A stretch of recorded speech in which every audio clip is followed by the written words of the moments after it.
We're so born with music. It's just like so deeply embedded in our brains. The kids love playing on the instruments. They can make these instruments sound great without any instruction.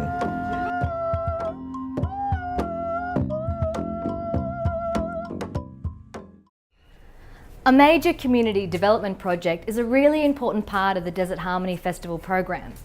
Barkly Regional Arts has been fortunate enough to receive a Festivals Australia grant since 2011, and in 2018 our project was called Festival Fauna From Junk to Funk. The outcome of the project was to create a range of musical seat sculptures that could get placed at the festival site for people to interact informally with as a musical sculpture and functionality as a seat, to sit and relax. Well, I was here last year at the school. I did an artist in residency for 2 months. And while I was here, Barkly Arts heard about what was happening over at the school and asked me to dream up a project with them.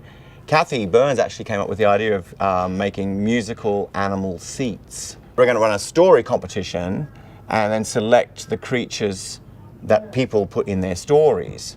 The story had to be focused around a local animal, fauna, found in the Barkly, and you could submit your story under one of 6 categories: cultural, pastoral, historical, sports, creative, or a true story. A bunch of stories were submitted, including some fantastic stories from the School of Munkata. 6 stories were selected, which then informed what animals the sculptures would be. One of the stories selected was about A Day in the Life of a Kite by Michelle Wong. Here is an excerpt. The darkness before dawn is profound. It is gently interrupted by the sun as it paints its golden brush across the pale gums, spinifex and anthills, making them glow and seemingly come to life. As the sun intensifies, it warms my dark brown plumage, which is peppered with hues of mahogany and caramel on my head and neck. My stomach nudges me into action. Without hesitation, I soar gracefully into the iridescent blue sky and constantly rotate my fork tail, giving the appearance of a boomerang. Well, we made kind of invitational video describing the project. Hello, my name's Steve Langton. I'm here in Tennant Creek for a couple of months doing a lot of sculpture and musical instrument making workshops.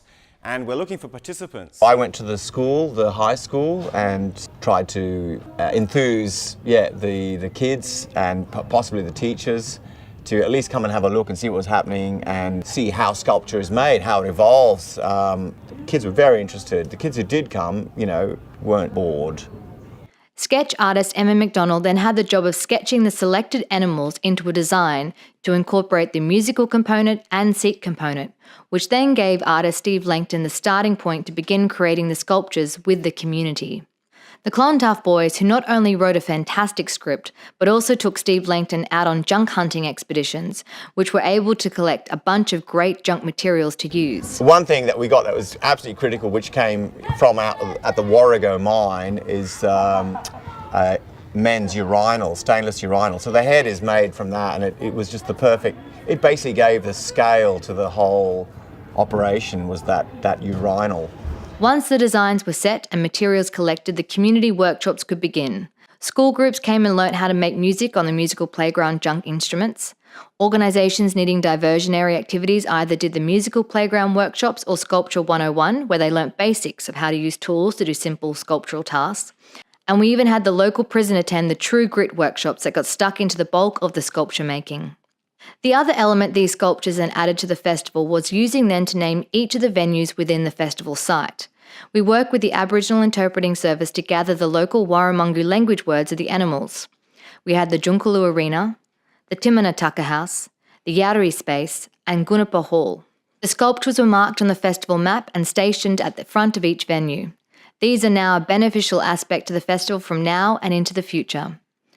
As the festival approached, we called for musicians to then come and learn how to play the musical seat sculptures to get ready for the opening night performance at the Desert Harmony Festival.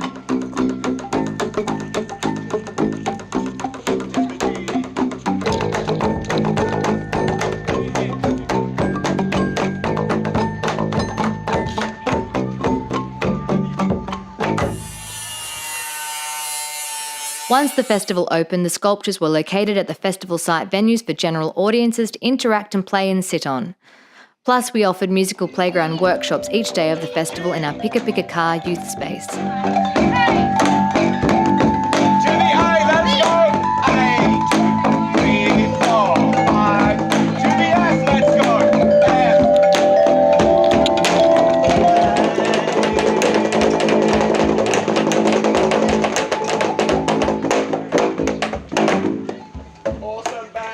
outside. Good, very good. That's what we're here for, really. The best thing about this project is its legacy. They are sculptures that are going to stand the test of time in our region of extremes and will be used year after year for the festival. The animals and stories are reflective of our community, and we know that in each of them is a piece of our home. When the horse was still almost not finished, one of the things I said, to Kathy and Alan was like, thank you so much for the opportunity to make something like this. Lots of people don't get the chance. And really, the horse has surprised me a lot, how well it's turned out. I have to say that, hopefully it might spur imagination, so that's all art can do, really.